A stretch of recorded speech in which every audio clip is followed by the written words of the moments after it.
What's going on, everybody, and welcome to another live episode of Infinity Sports. This is episode number 2 of our live show. I am Wayne G. I'm joined, as always, by my co-hosts, Jesse and Sully. What's going on, guys? What up, What's guys? good? What's good? Cool. Hey, so just going over some quick things here. Obviously, if you're watching us, we are live right now on our Facebook page, the Infinity Sports page, and RTF page.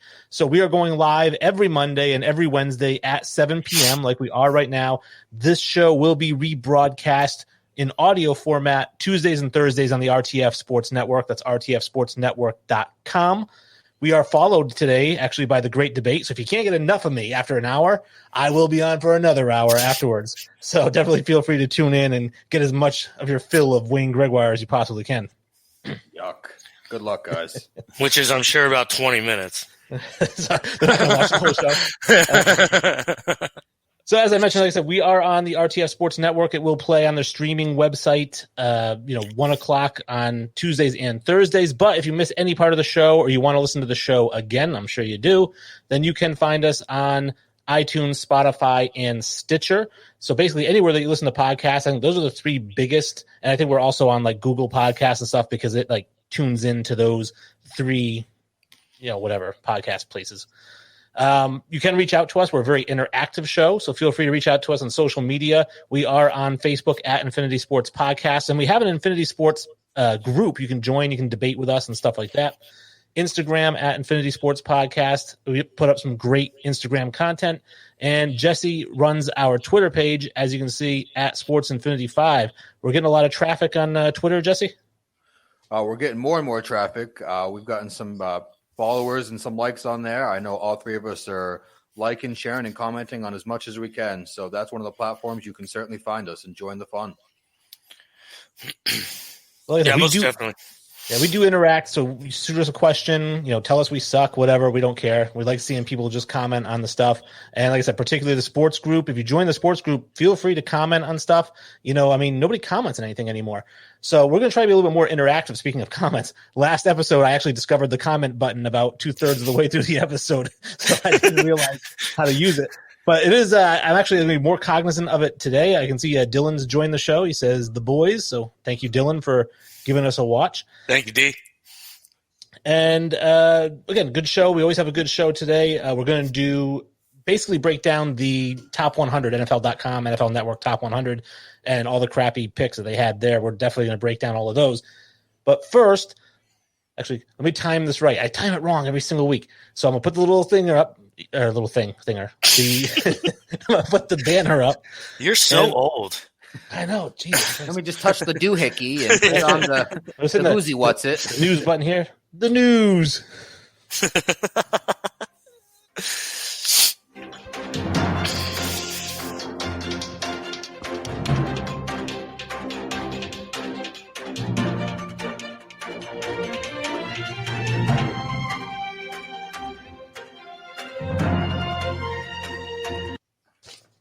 All right. I think I did that okay this time.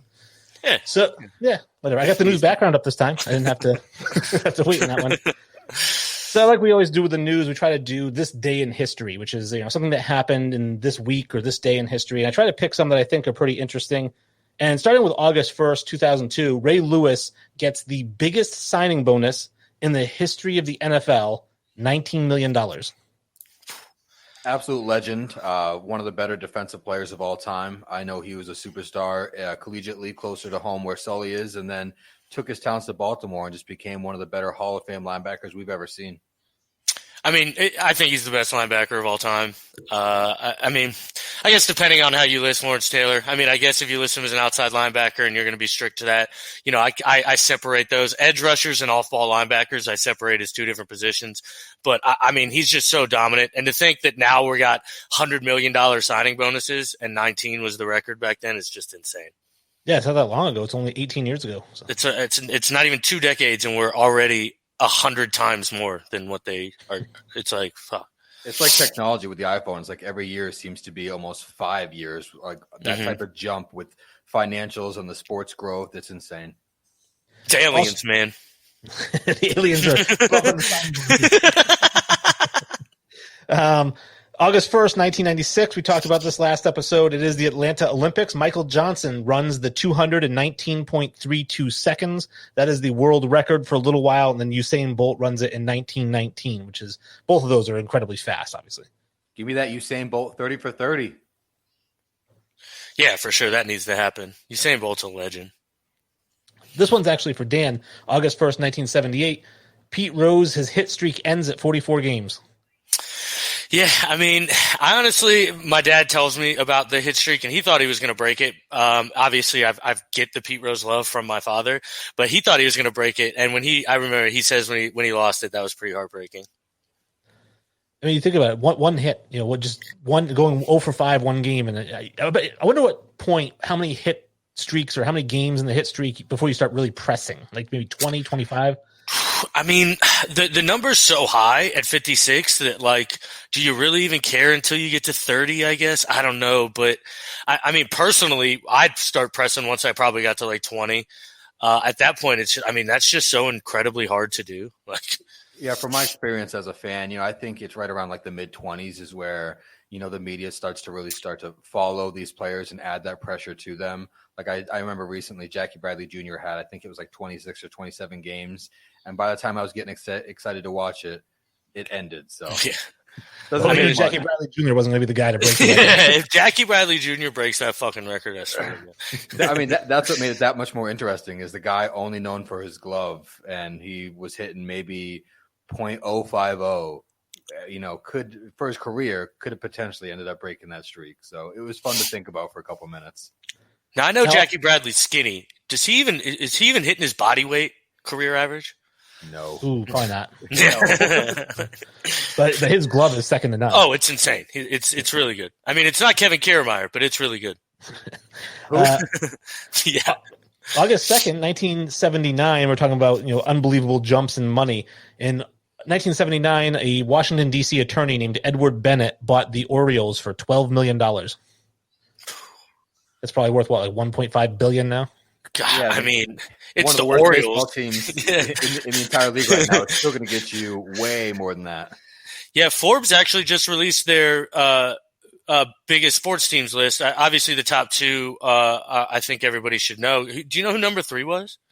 Top 2 for American sports? Yes, sir. So top 2, I guess, would be the Dallas Cowboys, LA Lakers, maybe? No, Yankees. Yankees and Cowboys. And then who's number 2? Patriots. Oh, who's number 3? I'll go Lakers. No, it's the fucking Knicks, man. Wow. I would not have guessed that at all. Right? The Knicks are ahead of – they're the number 1 NBA franchise. That's that old money. That's that MSG money. Yeah, that's crazy to me. Now, any baseball fan knows this one. August 2nd, 1921, a Chicago jury acquits 8 Chicago White Sox players, but the following day they are banned for life by Commissioner Kennesaw Mountain Landis.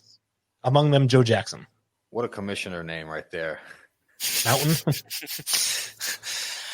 Yeah, I mean, that's probably baseball's biggest, I don't know, I guess blemish, you know what I mean? Because, I mean, the World Series was essentially rigged. But, I mean, those guys, they're going to pay their time forever. And, Joe Jackson's still, known as a legend. So, yeah, we talked about it back with our movie draft, and this was 8 Men Out, one of the movies I had drafted. And this does a really nice job of telling this story, I think.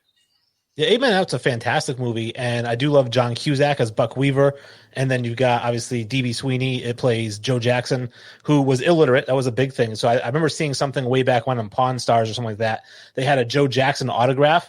And what it was is it's like you see like 3 or 4 of the autographs, and then there's one that's his, which is kind of shaky because his wife was signing his name so that he would know how to write it so he could sign his own name. It was like a crazy piece of history. Wow. That's insane. Could you imagine? Wow, having that? Wow. 1948, August 3rd, Satchel Paige makes his major league debut. Way too old. Satchel Paige is maybe one of the greatest pitchers of all time, and he makes his debut for the Indians, goes out, wins the game, 7 innings pitched, 5-3. But at this point, he's probably 38, 39 years old. Yeah, it is definitely a legend. If he pitches in the MLB the whole time, I know we all hate to deal in ifs, But with his circumstance, it's unfortunate because it was just race related. But if he plays in the league the whole time, he's a lock top 10 pitcher of all time. He's already maybe a top 10 pitcher of all time. But if he's in the league the whole time, I think it's a lock. I mean, the big thing with him wasn't that he threw gas. It was basically that his fingers were so long, he put so much spin and movement on the ball. So every single pitch he threw just moved way more than it should have because of the spin he put on it. Yeah, he was crazy good. August 3rd, 1921. This is one of my favorites, of course. Jesse Owens wins 4 gold medals at the Berlin Olympics right in front of Adolf Hitler. Like, what up? I'd love to say I was named after Jesse Owens, but unfortunately my mom named me after Rick Springfield's song Jesse's Girl. But I definitely tell people it's Jesse Owens and that Olympic feat. I mean, that's obviously one of the biggest moments ever. We all know Adolf and his actual beliefs are that his race and his, what he believed in was just better than everyone else. So for Jesse to go out there and just dominate the way he did was bigger than the moment in itself. In August 3rd, 1852, I thought this one was actually really cool because it happened here in New Hampshire. I didn't know this. 1852, the first ever intercollegiate sport, which was actually rowing. It was Harvard versus Yale, but it happened right on Lake Winnipesaukee. Wow, I did not know that. I've been in the Winnie. Yeah. Rowing, huh? That's the second or third most popular sport. Is it really? No, I don't know. Oh, I was gonna say. I was like, God, Jesus. Maybe in the 1800s. That's what I mean. Well, I didn't know if it was like a huge college sport. I mean, I know it is like a very Ivy League kind of sport, but I didn't know if it was big in other places. I know lacrosse is just massive in places now, and I didn't know if it was something like that. Now, well, what I think is funny, so speaking of unpopular sports, before we get into the major sports, quote unquote, is I'd seen on the Sports Soup, I think we're all part of that group, and Chad Lounder, who's on Triple Shot Sports, actually had a great meme, and I think it was from Jurassic Park, the Wayne Knight character, and he's looking over his shoulder at that scene in the little outdoor restaurant where he's talking about dinosaurs. He's like, nobody hears us, it doesn't matter. And he says something, he's like, the NHL playoffs started yesterday. Yeah. And then he looks at the guy, and the guy's got an NHL logo. And he's like, yeah, see, nobody cares. Yeah. When it's like, here, it's Thompson. It's Thompson. Yeah, I know it's senior talking about. Fuck him, because let's fucking go, baby. Lightning getting the W today in the shutout over the Capitals, man. Let's go. Well, speaking of the major sports, I mean, let's talk about, it's not too far into it. And we got the playoffs in the NHL, the NBA starting their whole play-in to the playoffs. MLB is on again, off again.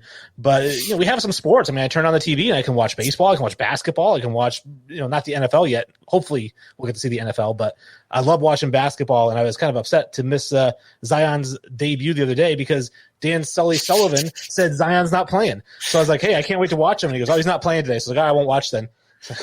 To be fair, he wasn't listed until 3 minutes before the game. They didn't listen as he was playing. So the whole thing was he was going to get minute managed, and he did. He played 3-minute spurts. I mean, if you watched the game, you would have been very disappointed.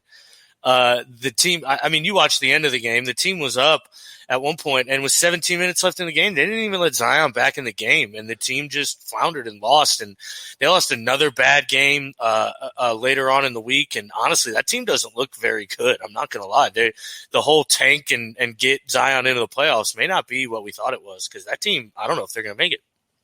Well, right now we got the Pelicans actually leading the Grizzlies 24-22 live happening right now. We got Zion versus Ja. I've got both their jerseys. These guys are the future of the NBA, in my opinion. So 2 very exciting superstars to watch. But I think you both know that wasn't the NBA game that we were supposed to be watching. That Lakers-Clippers game was mwah. Oh, man, every second of that game, back and forth, having the Lakers end up coming back and winning that game. It was an amazing back and forth game between those two. Yeah, well, I didn't watch the Clippers-Lakers. I did watch the end of the Pelicans game, and I did mention to Dan, I was like, hey, where's Zion? He's not playing. And I was like, dude, they're going to Jordan him? Like Michael Jordan pull him out with 43 seconds left in a close game? And they did. And I don't understand it. There's only 8 games to get into the playoffs. Like, what are you doing? Like, rest him after the playoffs. And you can kind of tell that their strategy now is just be within 4 of the Grizzlies, because then they get that little play-in game where they just got to beat them twice or whatever. And I think they feel like they can beat the Grizzlies in a 3-game series. But still, I mean, the load management just doesn't make sense on a 21-year-old kid to me. I'll never understand that. Work that kid right now till he can't breathe anymore. I mean, like, fuck, he's at his peak. Run him till he dies. Fuck. Yeah, I think you can see the different mindset of some NBA teams as opposed to others. I think, the Lakers, the Clippers, the Bucks, they're laser focused right now for that trophy, whereas maybe some other teams aren't as hard pressed. They're not putting their foot all the way down the gas pedal. But I like what you mentioned there, Sully, with the Pelicans just strictly focused on the Grizzlies and keeping that margin of victory, pretty close. Like you mentioned, 4 games. That's why this game that's happening right now live is super important. So we'll keep you guys updated towards the end of the podcast. But right now, those Pelicans are still leading the Grizzlies. Watching the games, what do you guys think about with no fans? Because I predicted that basketball will be fine without fans, and I love watching it. I don't even notice the whole fan thing. But when I watch baseball, I totally notice there's no fans. It's just so dead. In the NBA, I'm not noticing the lack of fans, but I've got to totally I was super fearful about how crisp the gameplay would be, how well the players would actually play.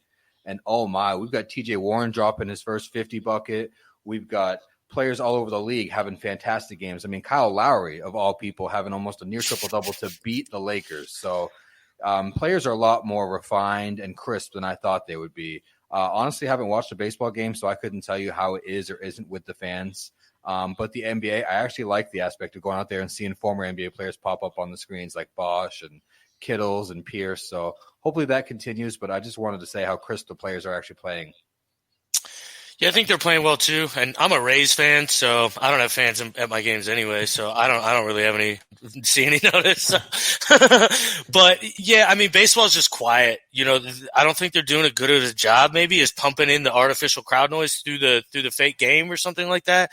But like with the NBA, I don't really notice it. And again, like I thought hearing the call outs and things like that would be one of the funner parts of the NBA anyway, and we are getting that. And to Jesse's point, I agree. I think the game's playing better than I thought it was going to play, to be honest with you. I thought there'd be a lot more. I don't know. I know the turnovers are pretty high, but I thought there'd be more and more sloppy play, to be honest with you. And it's been really good play. So I'm happy to see that. Now, you're the more the hockey fan than the two of us. So what's hockey like with no fans?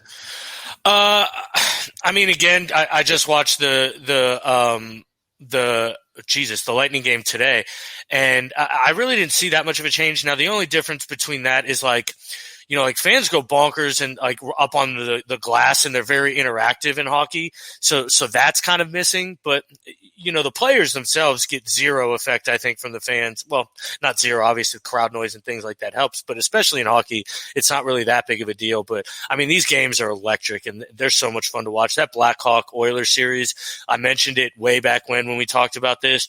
That series is going to be bananas, and it started off bananas, 6-4 with Connor McDavid already getting a multi-point game and shit like that. The Capitals Lightning just went to overtime and then a shootout. I mean, NHL hockey is back. NHL playoff hockey. I'm telling you folks, if you haven't watched it, it's the best. It's so intense. Enjoy it. I'm telling you. I think we can all agree that hockey is the most exciting thing you can watch live. If you can be there for that event, it's insanely fun. But in my thinking, that glass and that rink kind of separates the athletes from the fans. So to me, the players don't even think about it. They're on the ice. They're ready to just give it their all. So that's probably the sport that has the least effect of the fan noise, just because of how in the zone and in a shell the hockey players are. But I'm super excited to continue to see some great games on the ice. I do want to bring up some show interaction because we are out there on Facebook, as I mentioned. We like to do posts. I try to get out 3 to 4 posts a day on Instagram and Facebook and try to think of a topic to get people interested in talking about. And what I love seeing today was I love seeing Sully become kind of a Wilt Chamberlain fan. And really I'm so mad. So we got into quite the debate with a gentleman, and I'm going to call him out here on the show, which is Patrick Morris. If you're watching, Patrick, you're wrong, man. You're just dead wrong. You're just wrong. Yeah, it's Wilt Chamberlain. I don't care if you don't have him number one. Listen, if you want Michael Jordan number one, fine. If you want to put LeBron ahead of him, like there's certain people I can say, all right, I understand the argument, but don't even mention Bill Russell's name with Wilt Chamberlain. They don't belong in the same category. I know they played in the same era, but they're on like 4 different tiers apart in the whole thing.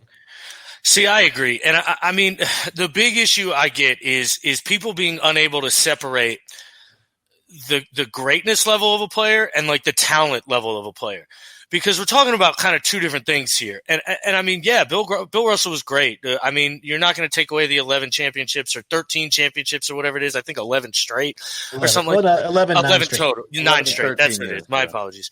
But at the same time, the guy's 245th in points per game all time. Like he wasn't a scorer. He didn't do those type of things. Yeah, he's second in rebounds, but that's the only stat he dominates in. Beyond that, he's not in blocks. He's not in anything like that. And yet he's a defensive guy. And don't get me wrong. I think Bill Russell's a great talent. They're just not on the same level. They're not even close. Wilt dominated Bill Russell. You make a great, he averaged 35 and 25 against Bill Russell, having 8 triple doubles against the guy. So it's like, there wasn't even like this level of competition. Now I get, the whole issue is Homeboy brings up Wilt's team being better and Wilt or Bill Russell's team being better and Wilt losing these games and having a losing record to Bill Russell. And he has a losing record against the Celtics, not fucking Bill Russell. So I don't know. That shit bothers me. That was great teams versus great teams back then. Those were the 2 dynasties. Again, you had 8 Hall of Famers on the Celtics at one time. Literally, if you go over that roster, there are 8 guys on that roster that made the Hall of Fame. 3 guys that came off the bench made the Hall of Fame. And they're playing against Wilt Chamberlain and like one other Hall of Famer. And that's where it lies. And then, I mean, you obviously brought up the point, which – I don't think he does have an answer for, and we never heard from him. But the Michael Jordan being 0-7 against Larry Bird, 0-6 in the playoffs, 11-17 all time. Yeah, I mean, is Larry Bird better than? Like, you know what I mean? Like, if that's going to be your reasoning, then you've got to stick with it the whole time. And we can all agree that Larry Bird's not better. So I mean, you got to own your shit here. So that kind of covers the news. We're actually going to jump into, I don't have any fancy music or overlays or anything for the next section, but I do have a fancy background. So let me just scroll down here for those of you listening. This is all visual. And there you go, top 100 players. The NFL came out with the top 100 players, NFL.com, NFL Network, whatever it is. Talking to Sully before we started filming, he mentioned something to the fact of like, this is the players voting on certain players. So it's not like they have a panel at NFL Network just coming up with it, although it seems like it. Well, it's honestly, it seems like it's the players picking their favorites. I mean, it really that explains a lot of it to me. Yeah, some of it's like stat based, and then others is like just name recognition. And we'll get into the name recognition in a second because there's a guy on here. I don't know where he's at. When we get to JJ Watt, like this is a guy who's played single digit games 3 of the last 4 years, and he's in like the top 50 or something. Yeah, I think he's at 45, but yeah, I mean that one's a joke. So, I mean, we'll cover that. So I want to start off, we'll go backwards from 100 and just bringing up the 100 through 91. We've got Levante David, Darren Waller, Brandon Brooks, Buda Baker, Chris Carson, Frank Clark, Jason Kelsey, Allen Robinson, Darius Slay, and then Grady Jarrett comes in at 91. So when I looked at – hey, welcome back. When I looked at – I was just clearing the sun. Sorry, guys. When I looked at this list, I'm kind of going through it, and I'm like, all right, Levante David, 123 tackles, fine. We've got Darren Waller with 90 receptions, but he only had 3 touchdowns, so I understand why he's so low. I think of the first 10 that we had here, I know you mentioned Chris Carson being on the list, but he had 1,230 yards and 7 touchdowns, so I didn't really have a huge problem with him being, in the bottom 10. I mean, that doesn't bother me that much. I guess Darius Slay with 46 tackles, 13 passes defended, and 2 interceptions. There are so many better corners than Darius Slay that were left off this list. I actually agree with you. I'm not the biggest Darius Slay fan, if we're being fair. I actually think one of the bigger snubs here is I think Brandon Brooks being 98. I think that's just criminally low for this guy. He's a perennial all-pro guard. I think he's one of the better guards in the league, one of the better offensive linemen in the league. And to be all the way down where he is, I think is just laughable. The Chris Carson thing, it's more about like we'll talk about guys who aren't on the list. and Chris Carson being ahead of them, namely Matt Ryan, Kenny Galladay, a Devontae Parker. Like you mentioned, I'll give you the credit for the Devontae Parker one. That guy and those guys being on the list or not being on the list where Chris Carson is kind of my issue with Chris Carson. Yeah, thinking of players that, we saw on that list and then players just outside of there. Eric Armstead of the 49ers, a guy that, the 49ers felt super comfortable in moving DeForest Buckner because Armstead was still on the team. He didn't even make the top 100, where some of these guys, like you're saying, Slay, made a big deal about getting traded, but doesn't seem to make big deals on the field. I found like a guy like Armstead could have definitely made his way into the top 100 as opposed to a guy like Slay. Yeah, for sure. And again, just looking over too, Frank Clark's the guy, 37 tackles, 10 tackles for loss, 8 sacks. I think Frank Clark could be higher on this list too than 95. I just don't. I think maybe the off-field stuff kind of kept him lower on the list than he wanted to. I think he ended up having a better year with the Seahawks in years previous than he did with the Chiefs. But as a whole, I think maybe it's his off-field shenanigans or rumblings that kept him further down on the list, because still a productive young guy. Well, I think the toughest thing, we just mentioned it, you mentioned Brandon Brooks being so low. I think it's so hard to rank offensive linemen with skill position players, because we can see tackles for loss, we can see sacks, we can see receptions and touchdowns. And I know offensive linemen, you can have, pancakes or gotten beat and stuff like that, but I just feel like it's so hard for the average person to judge what they do. Yeah, but these aren't the average people. So it's like, so that's where I have an issue with it. Like, these guys play with Brandon Brooks every week. They understand how dominant the guy is. I understand PFF's not the end all be all, but they do a really great job of tracking, especially offensive lineman metrics. And they've got this now. It's pretty new, but they've got PFF WAR, and it's an actual WAR statistic that gives you kind of positional. Like versatility, like positional scarcity, and like what positions are more important and what positions are less important and things like that. And they actually rate offensive linemen as one of the most vital positions, like right behind quarterback almost. And so the wars for their offensive linemen are very high. So I get it's tough, but these aren't the average fans. Brandon Brooks dominates week in, week out. An all-pro guy shouldn't be at 98. I just don't understand it. Meanwhile, Darius Slay was 85th in PFF's corner rankings, by the way. 85th. Not in overall players, in just cornerbacks. Well, that's about right. Again, if you guys have any comments, you want to chime in with some of your takes, I do see like on the top of my screen, it keeps blinking with like Facebook stuff. I know sometimes messages don't always come through. I'm looking over here at comments. The only comment I still have is from Dylan, so I'm just going to put it up here because, hey, thanks, Dylan, for saying the voice. But yeah, so definitely feel free to shoot us a comment. Let us know what you think of the top 100. We're at 91 through 100, and I'm actually just going to put up the next banner here. We've got 90 through 81. Kyler Murray at number 90. We love him, so we'll get into that. Cooper Kupp, Jalen Smith, Josh Allen, Marlon Humphrey, Zach Ertz, Cameron Hayward, Eric Kendricks, Ryan Ramczyk, and DK Metcalf. What the fuck with DK Metcalf? I really not his teammates. It had to be his teammates because there's so many Seahawks on this fucking list. It's got to be his teammates pumping him up because DK Metcalf should not be as high as he is. Not even close. And I'm a huge DK Metcalf fan, but again, ahead of guys like Kenny Galladay and Devontae Parker is just laughable to me. I just don't understand it. It just blows my mind. We love Kyler Murray. I think 90's a really good spot for him, if I'm being honest with you. Ryan Ramczyk at 82, I think may be the biggest snub of the whole thing. He's arguably the best offensive lineman in the NFL right now. He grades out as an absolute stud in the last 2 years. If he has another year where he grades in the 90th percentile like he has in the last 2 years, he'll be the best PFF rated tackle ever in the history of PFF. So, the guy just balls out and for some reason just gets criminally underrated. I guess because he's a right tackle, but all the guy does is produce. I think something lies in there, like what Wayne mentioned. It's some of these guys just don't know how to respect or evaluate these guys. They certainly aren't getting the respect that they should.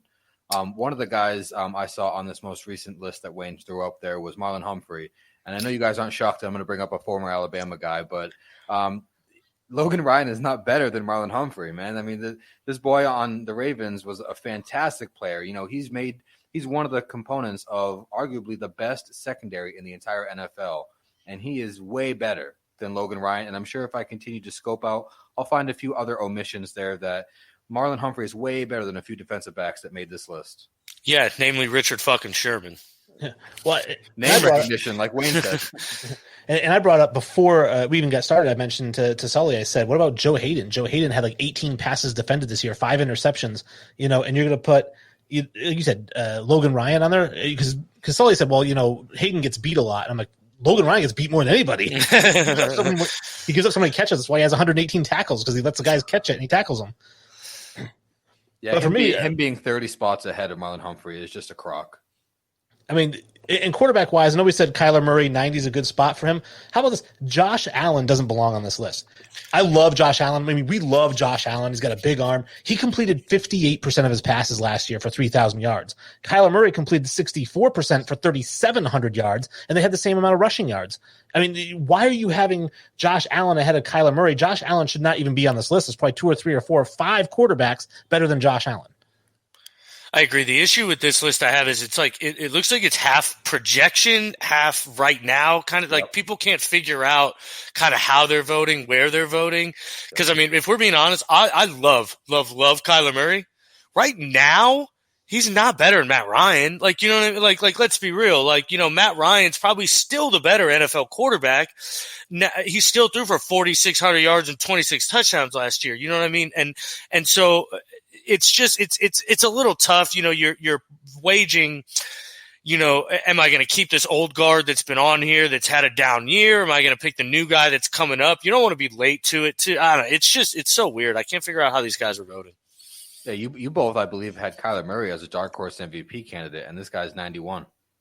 Which is, I mean, I'm okay with that. I don't think he should be really any higher. I really don't. I mean, especially if you're not going to base it off projections this year. I mean, this year, does he have the offense where he could find himself in the top 50? Hell yeah. Yeah, he definitely does. But what he has done in 2019, is it deserving of the spot he got? Probably not. See, and that's if you're voting off just 2019, which it looks like a lot of people did because somebody was number one when he shouldn't have fucking been. And so, and it looked like it went strictly off the 2019, you know, well then Kyler Murray probably shouldn't be on this list. Like, so it's just really tough. But I mean, hey, I don't think anybody's ever going to sit here and say NFL players are smart people. So, yeah, I mean, I want Marshawn Lynch making all my decisions for me. You know what I mean?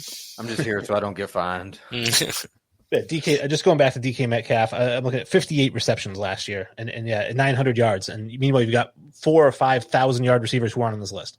Maybe if you're just ranking guys based on their physique. Yeah, I guess. Yeah, maybe. Then I guess what is James Harrison? He should be like number 4. Again, see, it's like half projection here. It's just so weird. And again, it's like they're their friends, so it's whoever's voting for their buddies.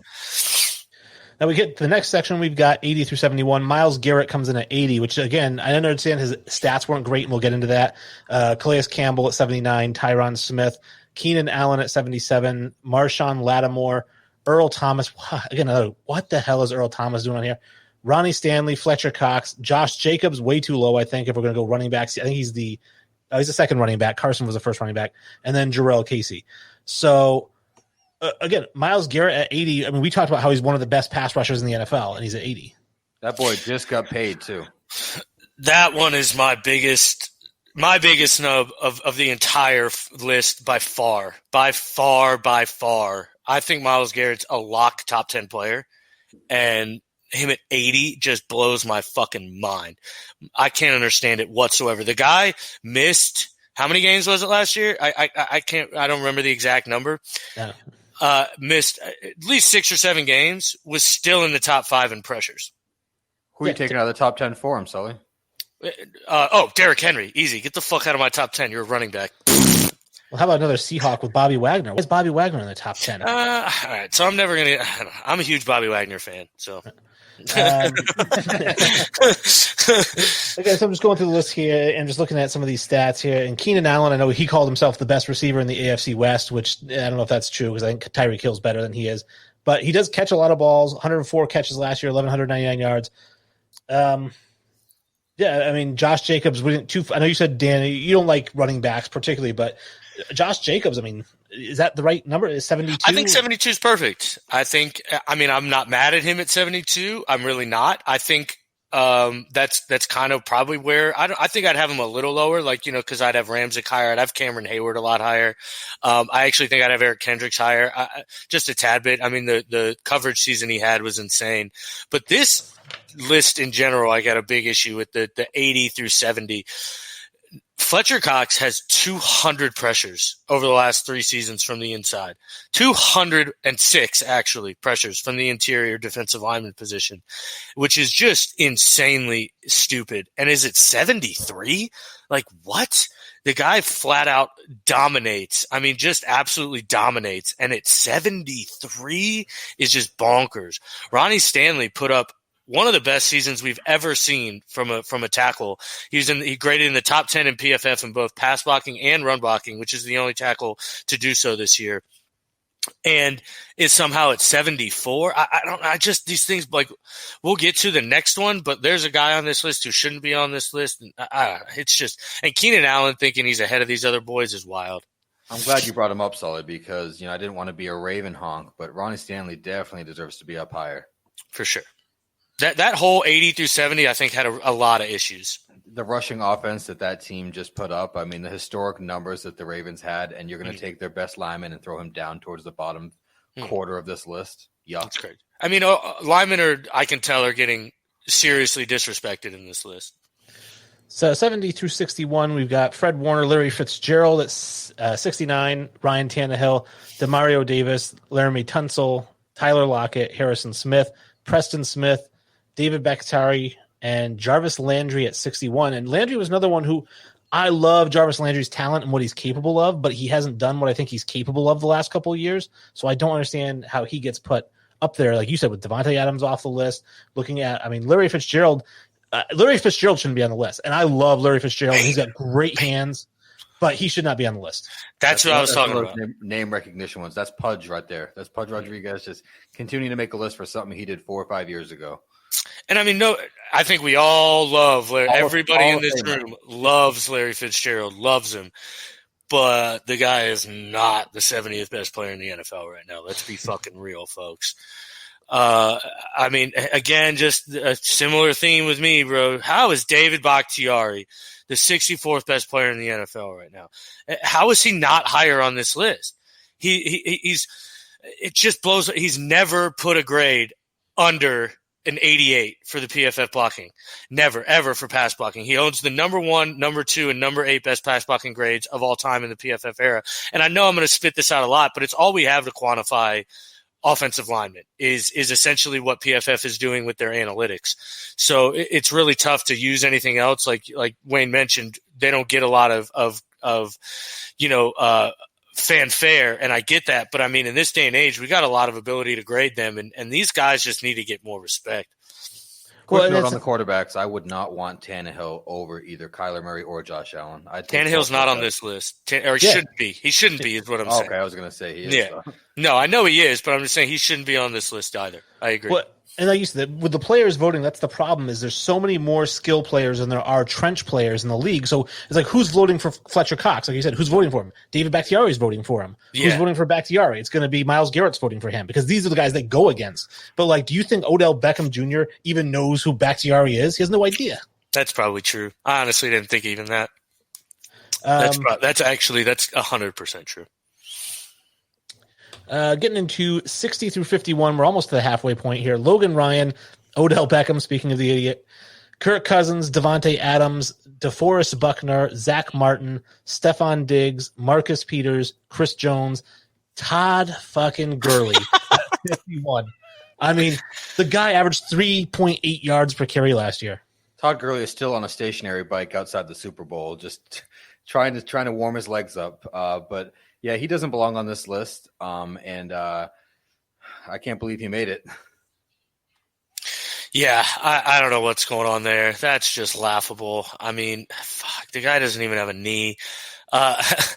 I mean, there's a lot wrong with this little bit here too. Chris Jones at 52. That boy just got paid by the Chiefs. And Sully, I know you love Chris Jones. This boy is definitely a top 3 interior defensive lineman. He lives to collapse the pocket, and he's 60? 52. 52, yeah. Which makes Fletcher Cox even more criminally underrated to me. I'm going to preach this a lot. Chris Jones, hey, guess who's number 3 in pressures from the middle? It's Chris Jones. And we all know number 1 is Aaron Donald. And that bad man is all the way up. It should be number 1, but he's not. And yet number 2 and number 3 on the list are at 73 and 52. And they're not Aaron Donald, bro. These boys are a tick less dominant. They're still equally as dominant football players. They're still incredibly disruptive football players. And the fact that they're there just is insane to me. Stephon Diggs ahead of Davante Adams makes me want to choke out everybody in the NFL. Oh, Ryan Leaf must love it though. Like that, but even Ryan Leaf, who's the biggest, honestly, he's one of the biggest homers I've met, but he's a smart homer, but he's still a homer. Wayne's a retarded homer. Okay. I think he'd even admit that Stephon Diggs, there's no way. Davante Adams is a baller. I mean, a baller. And he should not, that's disrespect to put Stephon Diggs in the same breath as Davante Adams. Davante Adams is that upper echelon boy. He's a top 5, top 6, top 7 receiver. And to put him with Stephon Diggs, I think God, that's laughable, man. Yeah, that's one I had an issue with as well. I mean, getting into the 50 here, this is where we're going to find our boy J.J. Watt. So 50, we've got Darius Leonard, who is just a tackling machine. We'll get into him. Amari Cooper, Zadarius Smith, Tre'Davious White, Dak Prescott, J.J. Watt, Mark Ingram, Jimmy Garoppolo, Alvin Kamara, Jadeveon Clowney. Hang on a second. I don't like Jimmy G right there. I think Jimmy G is a guy that we saw go far into the playoffs last year. Some that I don't think belonged being that far. Certainly can't complete passes very well. So looking at the quarterbacks that we've seen and talked about so far that have been on this list, I'd have at least 2 or 3 of them ahead of Jimmy G. Yeah, this is a good chunk of players, though. This is a good chunk of guys right here. See, I really like Darius Leonard. Other than Darius Leonard, I think pretty much, and Amari Cooper, Zadarius Smith, Tre'Davious White. Other than that, I think every one of these guys should be a lot lower, and this is where we should start seeing Fletcher Cox and the offensive lineman, Ryan Ramczyk, David Bakhtiari. I think this is when we should start seeing those guys. I don't think like a DeForest Buckner should be in there, things like that. Marlon Humphrey should be in there right here and things like that. I don't like this list. I'm not going to lie. I don't like Mark Ingram at where he is. I don't like Jimmy G where he is. I don't like Jadeveon Clowney where he is. I don't like Dak Prescott where he is. So I think all those guys can essentially be kind of swapped for the other guys we've been talking about, to be honest with you. Who has a worse year in 2020, Jadeveon Clowney or J.J. Watt? Watt. He's going to get hurt again. I mean, it depends too where Clowney signs. I think on a team. At this point, I got to go Watt because I mean he's on a team. Although it does look like Clowney may be going to your boys, but who knows? Oh, Wayne, I told you weeks ago, baby. And I told you he wasn't going to sign for $12 million. Yeah, I mean at this point, but now you don't need to sign him for 12. Now you've got even more money off the books, and you can actually give him the 17 he wants for a year. Granted, I don't think it's a good idea. It just. Not with the amount of players that have opted out for the Patriots. That's what it's just so many. But now it's like, well, what are you going to do with that money? You might as well try and salvage a season somehow. All right, let's get into this next part of the list here. We've got 40 to 31, Danielle Hunter. Danielle. I'm calling him Danielle. It's okay. He'll sack the shit out of you for that. Yeah. Tyrann Mathieu, Chris Godwin, Jalen Ramsey, Nick Chubb, Minkah Fitzpatrick, Joey Bosa, Aaron Jones, another running back who I think is way too high, Shaquille Barrett, and Saquon Barkley. So Saquon Barkley, I think, is the best running back in the NFL. And I know he was hurt last year, but I mean, you look at when he's healthy, his healthy numbers. I mean, 91 grabs last year as a receiver, and plus he runs the ball like nobody in the league. So I think he's the best running back in the NFL, and he's not going to be the highest rated on this list. But yeah, I mean, that whole list. I mean, just looking over it, I mean. Jalen Ramsey certainly got voted up high because of his friends. I mean, I don't think Jalen Ramsey deserved to be this high, not this past year. I like Ramsey. He's a lockdown corner still. I mean, I like him. He's big. He's physical. I know he runs his mouth, and a lot of people don't like him. But it's like the Odell of defensive backs, man. Prove it more often. Shut up. See, I don't know. I think he's proved it enough at this point. Not enough, but like I think he's proved it to the point where he can talk kind of what he wants to talk. And I mean, yeah, I think it's a tad high considering what he did last season. If we're basing it off last season, he doesn't belong right there. Yeah, but at the same time, I think like talent wise, I mean, if I'm building a team, there's not many corners I'm going to take ahead of Jalen Ramsey. So that's why it's tough to kind of gauge where you should especially where you should put him on this list.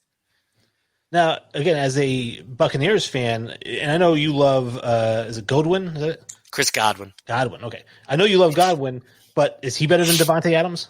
Yeah, I think so. Now, again, that's probably just my homerism coming in there, but so I have tiers, which is much easier, I think, to do than because like let's say because right now I have Godwin at 6 and I have fucking Devontae Adams at 7. So, Strikeout Beer, what's good, fam? So it's like, are you really kind of like, yeah, I think Chris Godwin's better, but like it's by one spot. Like, let's be real. I think they're the same tier of player. I think they're both elite receivers who do kind of the same thing. They both excel at route running and attacking the ball at the high point in the catch and things like that and have incredible hands. So my biggest issue with this list was Lavonte David, but I didn't want to get into it because I sounded like a homer. But you're not going to tell me a guy who grades out at 90 in coverage is not a top 50 player. So, Wayne, how many touchdowns did Aaron Jones have last year? Aaron Jones had 16 touchdowns rushing, but he only had 1,000 yards rushing. So I think that this is just one of those situations. Get down to the goal line, let him punch it in, like LeGarrette Blount having 20 touchdowns in a year. I knew you were going to compare him to LeGarrette Blount, but it's just not the same. I mean, I think he's better than Blount. 6 scores in one game. Yeah, he's better than Blount, but he's also just those touchdowns aren't like a Barry Sanders 16 touchdown season. Yeah, I mean they're not empty, but he's also never going to be the guy Barry Sanders was. Well. See, I think Aaron Jones is criminally underrated. I love the guy. I'm a big Aaron Jones fan. I think he does kind of like everything well. So, like, he catches the ball really well. He runs the ball really well. So, I don't know. I'm a huge fan of Aaron Jones. I'm not going to lie. So, the next section, we get another one of Dan's guys here. Mike Evans, Quentin Nelson, Richard Sherman, Jamal Adams, Von Miller, TJ Watt, Ezekiel Elliott, Cameron Jordan, Tyreek Hill, and Dalvin Cook, who I had a huge problem with being at 21 because I do not think he's the best running back in the NFL. I know he's not the highest on the list, but to me, he's a guy who should be in the 60s or 70s. Every running back should, but Quentin Nelson is the best guard in the NFL. Quentin Nelson's one of the best players in the NFL. Him not being in the top 10, I think, is a joke, too. Just to be clear, PFF has Quentin Nelson rated as their 5th best player. So, or 4th best player. Not best player. Lineman. Yeah, best player. Their 4th best player going into 2020. Quentin Nelson is number 4. So, and I think we all agree that PFF has a little better analytic department and probably makes a little better decisions than NFL players just picking their own guys. But so I think he's a big whiff. Obviously, the Richard Sherman one is a joke. Honestly, I mean, I may have Jamal Adams a little higher, and then TJ Watt. I don't know how he's not higher. Every time I watch him, he's disruptive. He's violent. He's progressively gotten better every year. And for him to just not be in the top 20, I think just kind of rubs me the wrong way a little bit, but I understand it. I really do. But like, he should definitely be ahead of Dalvin Cook. Dalvin Cook shouldn't be in the top 50. So now the Strikeout Beer guys here say that Jamal Adams has had some injury issues the last couple of years. And I guess when you're doing the list, I guess you're assuming health. Like everybody's going to be 100% healthy, which may account for why J.J. Watt was so high. But sorry, I didn't mean to laugh like that. Oh, that was funny. Von Miller is a guy on this recent section that caught my eye because I'm sure he's still a pretty productive player, but a top 20 NFL player right now. Well, I got to address Strikeout Beer real quick here, guys. So what year did he have his injury history in? Was it 2017, his rookie year, where he played all 16 games? Was it 2018 where he played all 16 games and made the Pro Bowl? Or was it last year where he played 14 games and was an all-pro player? I can't really figure out where you're saying he misses a lot of games here, guys. I had him for 12 games last year. The PFF has him at 14.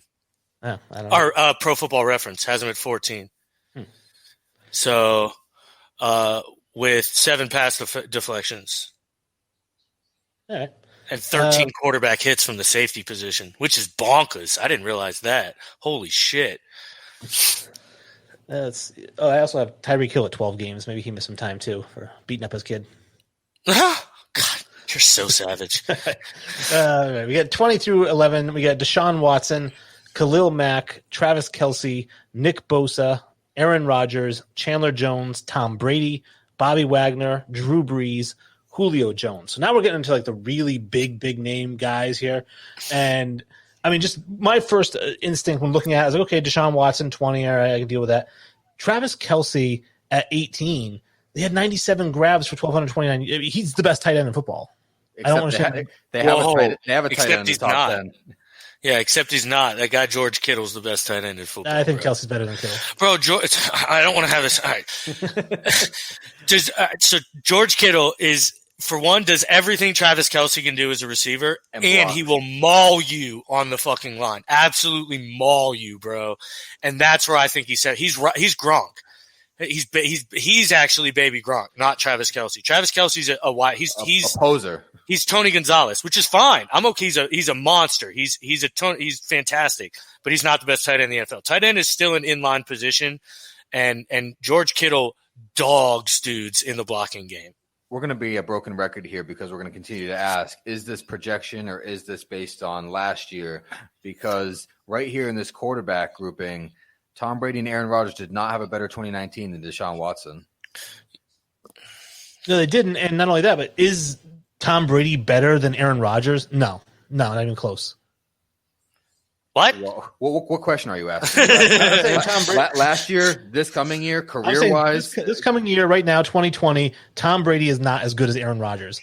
You got yourself another bet right there because there's no way that Aaron Rodgers puts up more stats or wins than Tom Brady. I'm not taking that bet. I picked Aaron Rodgers to be my MVP this year, so I'm not taking that bet.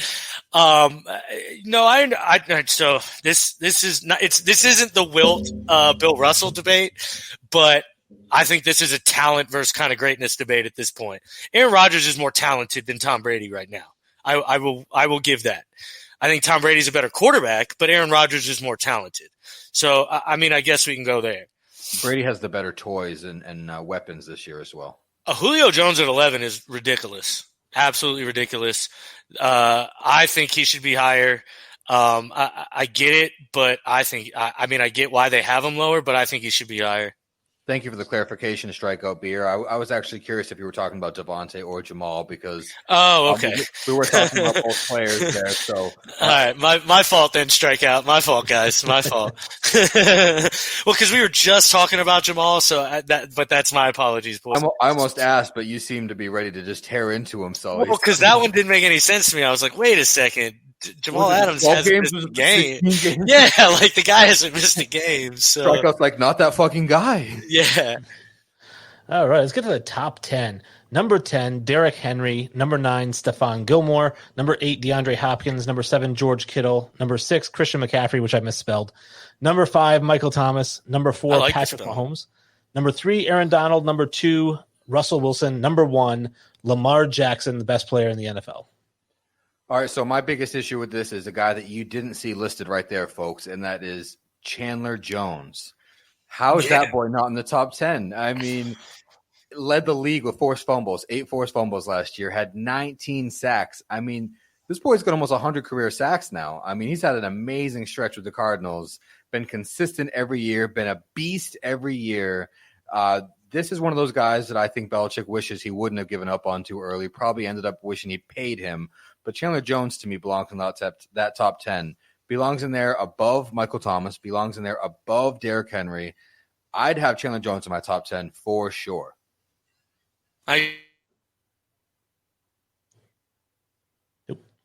Quick freeze here on Dan. Let's see, he should come back in a second. This happened earlier, too. Hey, there he is. Yeah, just had a quick freeze. All right, go ahead. Yeah, I agree. I heard everything you said, but I agree. I think Chandler Jones is ridiculously underrated. He should definitely, I think, be a top 10 player in this. The biggest laugh is if you make a list where Aaron Donald isn't your number one player, it's not a right list. Where it's just going on pure talent, it's just not a right list. I'll never get behind it. Also, if Patrick Mahomes isn't your number one quarterback, I can't get behind it. So, but I think that's where they truly messed up. I think that's just, I mean, Lamar Jackson he's not the best player in the NFL. He's not. Yeah, they had two chances to get number one right here, and that was with either Aaron Donald or Patrick Mahomes. Give us either the best player on the defensive side of the ball or the most versatile and fun guy on the offensive side of the ball, and you gave us neither. I mean, Lamar Jackson's a fun dude, but not the best player in all the NFL. I don't care what award you just gave him. No. Well, I think, Patrick Mahomes, maybe he missed out on the fact that didn't he have like a knee injury? So that sidelined him for like 2 games. He came out in the first quarter and he had another game he missed. So I think if he plays a full healthy season, he probably throws for 5,000 yards again. So, yeah. I mean, it's one of those things where maybe guys just looked at the stats, again, these guys who don't know anything, like, I guess, whatever. Lamar Jackson, because he played the whole season. We saw him win the MVP, so we're going to vote for him. And by the way, I think Lamar Jackson could be the best player in the NFL in a couple of years. But after one season, I'm kind of, whoa, pump the brakes with it. I have no problem with the top 10. Derrick Henry in that top 10 is rough for me. Is he the best running back? Like, if you were making a list of these players, is he going to be the first running back that ends up there, or is that going to be Saquon? Or? No, Christian McCaffrey's at 6, which I think he should probably be at 10, and then put Chandler Jones at 6. And I don't hate the list, honestly. And then I think I like it a little more. At least for the top 10. But, I mean, like a guy like Anthony Harris didn't even make this whole fucking list, bro, and he was an all-pro safety. He didn't even make the top 100. Like, I mean, that just – how does that even happen? He was PFF's, I think, 25th best player. He didn't even make this list. Like, it just blows my mind. He's 30th best player. Doesn't even make the list. Was Derwin James on this list? Derwin James was not on the list. No, like, how is that? How is Derwin James not even on this list? Like, Harrison Smith wasn't on this list. Like, come on. Like, was Casey Hayward on this list? He was better than he's head and shoulders above better than Logan Ryan. It's just this list is a joke. It is what it is. It's for the fans. It's nice to look at, but I think like we've proven and we've shown, if you put a lot of time and you pay attention, this list isn't something to write home about. Well, and 2 guys we mentioned pre-show that we didn't bring up during the show are on the defensive side of the ball. Bud Dupree had 68 tackles, 16 for a loss, 11.5 sacks last year, 4 forced fumbles. How about Marcus Golden of the Giants? 72 tackles, 18 tackles for a loss, 10 sacks, 6 forced fumbles. I mean, both those guys, not even the top 100. Marcus Golden from? Ooh, that one I don't know. Oh, Missouri. Come on, man. Okay, I don't know. I know Michael Sandler from Missouri. He did. They played actually together. Him and Alan Ray. Was Alan Ray the other one? Yeah. Well, Marcus Golden was there too. Okay, cool. Yeah. Pretty good defense then. Yeah, I mean, yeah, that was when Missouri was doing well. All right, so that is the list. We kind of went over the whole thing, and just in the nick of time too. We got a little bit of some parting shots, I guess, here we can take. I've said everything I need to say. I actually monopolized the conversation last video because I cut it off early. So, what do you guys have to say to the fans? I guess. Well, I appreciate you guys commenting some more. I know that we're going to continue to check out you guys' show. Check out ours. As far as our fans that don't have shows, check us out. Check out the other shows. We love to do this for you guys. This is our second live performance, and we're really catching our groove. I think this moves faster, and we enjoy it more than the whole process of us recording and then Wayne having to sit there for a couple of days and pick it apart. So this has been super fun. I love to see us all and catch up a couple times a week, and hopefully we get more and more interaction the more we do this. Yeah, for sure. We really appreciate it, guys. We are very interactive. I'm telling you, like Wayne said, we had probably a 2-hour argument with somebody earlier on just about Wilt Chamberlain. I promise you, we'll keep it engaged, guys. We thank you for listening and tuning in. Really, we appreciate it. So thank you very much, guys. The last thing I'll say, I am finalizing our first interview, so I don't want to jinx it right now, but if you guys want to go to the RTF Sports Network and check out the blog section, there's a blog called Into the Shadows. You're going to want to read that. And, we have a really, really, really cool guest in a couple weeks here. I'm very excited about it. Yeah, it's super exciting, guys. Wayne did it big right here. I'm excited. I got goosebumps when he messaged us who it was. Me too. I'm telling you right now, I'm studying up hard for this one. That's really cool. All right. Hey, which one of you guys wants to throw it to Kenny? Kenny, where you at, fam?